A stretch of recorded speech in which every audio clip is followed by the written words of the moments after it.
Hey guys, what is going on? This is Wrestlelamia, back with another episode. With Money in the Bank just days away, you can be sure the WWE will want to hype up the pay-per-view on Smackdown. Join us now as Wrestlelamia analyzes the 8th May edition of Friday Night Smackdown, as well as the wildest news stories and rumors you need to know, including a comedian's thoughtless comments about wrestling fans, the match that disgusted The Undertaker, 2 big pay-per-views in Jeopardy, and more.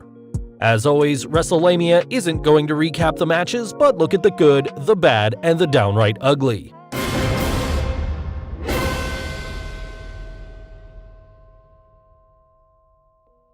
The good. Showing fire and desire.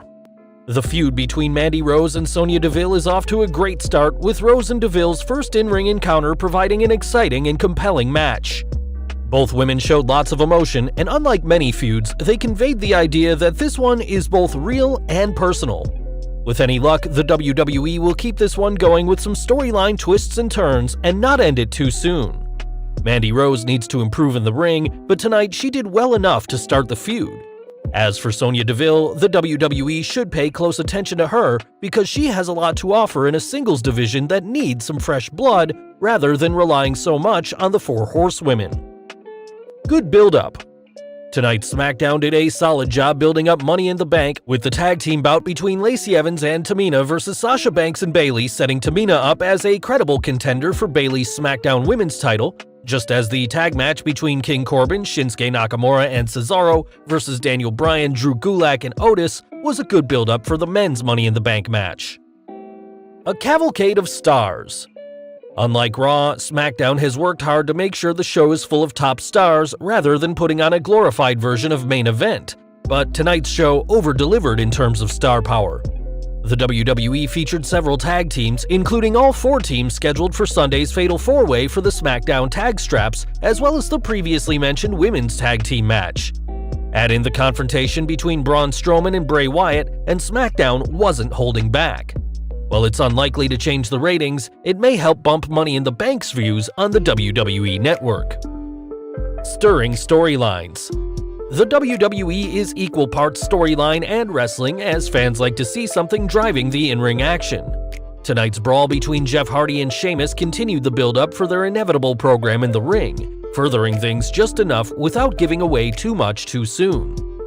Things got off to a good start, with Jeff stating that he's there to show the fans he's got one more good run left in WWE, and Sheamus showing up to play spoiler. This is storytelling 101, and it was executed well, with Jeff looking as if he can go toe-to-toe with the Celtic Warrior. A fightful finish. The WWE ended the show with a good post-match brawl, and even better, a preview for the men's Money in the Bank match. The WWE is pushing King Corbin as the odds-on favorite, but if you saw our recent Money in the Bank news and rumors video, you know that professional odds makers don't agree. The bad. A tired tag team spot. The WWE's producers need to stop running the same spot where every tag team match sees the wrestlers on the apron get knocked out of action, leaving the wrestler in the ring with no one to tag in. It's a cool spot in limited doses, but if you watch the WWE's tag matches from Raw and SmackDown, it is used in nearly every match. It's yet another example of how the WWE takes a good concept and waters it down to uselessness. A powerful promo. Wrestlelamia is glad to see Dana Brooke getting a push, as she's worked hard to improve herself in the ring. However, she has a long way to go when it comes to cutting promos, as evident by tonight's backstage promo. Brooke is awful and needs a manager or should be kept in the background. The downright ugly. SmackDown was a strong show tonight, with the WWE forwarding storylines from start to finish and putting on high-quality matches while trying to feature as many stars as possible. Tonight's edition of the Blue Brand was a classic example of how to book a go-home show for a pay-per-view, and while it's unlikely the empty arena show will do any better in the ratings, it should still be used as a blueprint for future shows. News. Comedian calls wrestling fans f***ing tards. Comedian Tom Segura has come under fire for comments he made during an episode of his podcast, Your Mom's House. According to Pro Wrestling Sheet's Daniel Trainer, Segura had this to say about wrestling and its fans. I think wrestling is for f***ing retards. I think it is the f***ing stupidest sh**. It's fake, and you're a f***ing idiot. They're not real fights. These are just stunt people. when wife and co-host Christina P., who, to be clear, had no problem with any of Segura's language, revealed she once attended a live WWE event and said it was, quote, fun, Segura responded by saying, yeah, so is the Special Olympics. Not only did wrestling fans respond to Segura, but so did wrestlers. Baron Corbin tweeted, what a pile of poop emoji. Dolph Ziggler, who has done a comedy tour in between wrestling, posted the following message for Segura. I'm extremely proud of the incredible work wrestlers continue to put in every day, and I'm pleased with our product, usually. I will assume this is a comedic take from someone having fun. If not, I'm always willing to discuss the professional wrestling business at length, anytime and any place.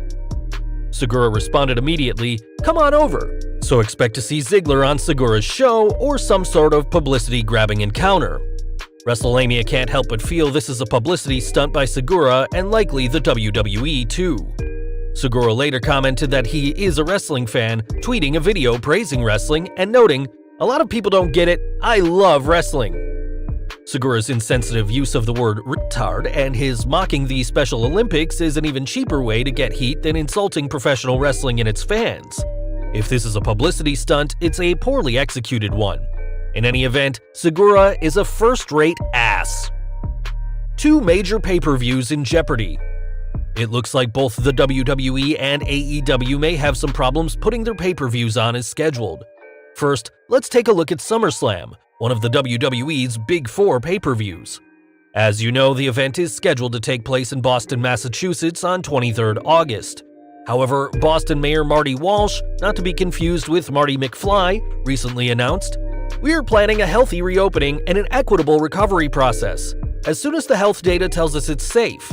But we do not envision a point this summer when it will make sense to have large crowds gathered in close contact for prolonged periods. I can announce that parades and festivals will not take place this summer in the city of Boston, up to and including Labor Day on September 7th.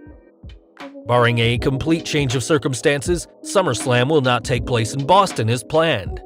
However, the WWE could operate SummerSlam out of Florida as long as the state classifies professional wrestling as essential business, subject to restrictions on the size of the audience. Here's what WrestleVotes tweeted about the situation. SummerSlam in Boston looking to be on thin ice now after comments today from the mayor. I have a message out to a few sources for answers. I would lean on the event getting a new location, however.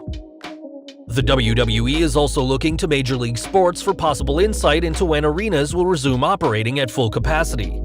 Brian Alvarez explained on Wrestling Observer Live that WWE is closely monitoring the NFL because the NFL has apparently put some tickets on sale, but the NFL made it clear that tickets may be canceled. It's very interesting. If the NFL is able to run games, it's likely the WWE will try to do so as well. All Elite Wrestling is in a similar position as its All Out pay-per-view, which AEW wanted to run again on Labor Day weekend in Chicago, Illinois, can't be held. Ringside News' Felix Upton is reporting that Illinois Governor J.B. Pritzker announced that larger events and conventions won't be allowed until there is a COVID-19 vaccine. That could mean that All Out is out. Although AEW wants All Out to be a Chicago Labor Day weekend tradition, it could be forced to change things. The Undertaker cringed watching his WrestleMania match with Roman Reigns. The Undertaker takes much pride in his work, so when he had a chance to watch his match against Roman Reigns at WrestleMania 33, he says it made him cringe. Speaking with ESPN, the Phenom explained, I was so disappointed for Roman. It was important for his career, especially because he was going over. For me, in that role, I wanted to do the very best I could do for Roman. You want to be able to do the best you can for him, and you know you have no business being in the ring. Yes, I could have mailed it in, protected myself, it wouldn't have been fair to him. So I just tried to do the best I could. The harder I tried, the more I did, at least in my perception, it was not a good night. It was really disappointing. The Undertaker redeemed himself with his Boneyard match against AJ Styles at WrestleMania 36, and that may be a good place to end his career. However, the siren call of the ring is impossible for many wrestlers to resist. Michelle McCool talks who was supposed to end the streak. As Wrestlelamia has discussed in previous videos, Brock Lesnar was not the first person who was considered for ending The Undertaker's incredible undefeated WrestleMania streak. Speaking with the New York Post, Taker's wife Michelle McCool discussed who was chosen before Lesnar. I actually remember a few years prior that WrestleMania 24 versus Edge, they talked about Edge breaking the streak, And it was Edge that was actually like, that makes zero sense. I don't want to do that. Why would I do that? The fans already love him. What's it going to do for Edge? It was Edge that went to bat for the streak. I know they had talked about it prior to the match with Brock, but you know, it happened. It's fine. It's not like it's an end-all be-all for Mark by any stretch of the imagination. Wrestlelamia applauds Edge for his decision not to go ahead with this questionable decision. We also can't help but wonder if Brock Lesnar needed to snap the streak either. Stephanie sells $1 million in WWE stock. Add Stephanie McMahon to the number of people in Vince McMahon's inner circle who have sold WWE stock recently. Ringside News is reporting, Stephanie McMahon sold over $1 million of shares of her father Vince McMahon's company. The billion-dollar princess sold 23,255 shares of Class A common stock at $44.29 each. In the end, Stephanie McMahon pocketed $1,029,963.95. Stephanie McMahon still owns 144,952 shares of WWE stock, so she's still got a lot of selling left before she's out completely.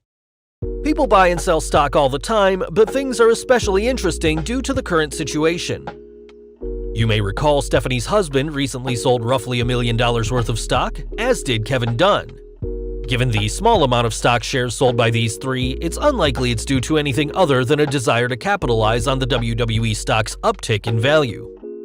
Well guys, there you have it, WrestleLamia's analysis of the 8th May Smackdown, as well as the wildest wrestling news stories and rumors you need to know. Did you watch tonight's show? If so, what did you think?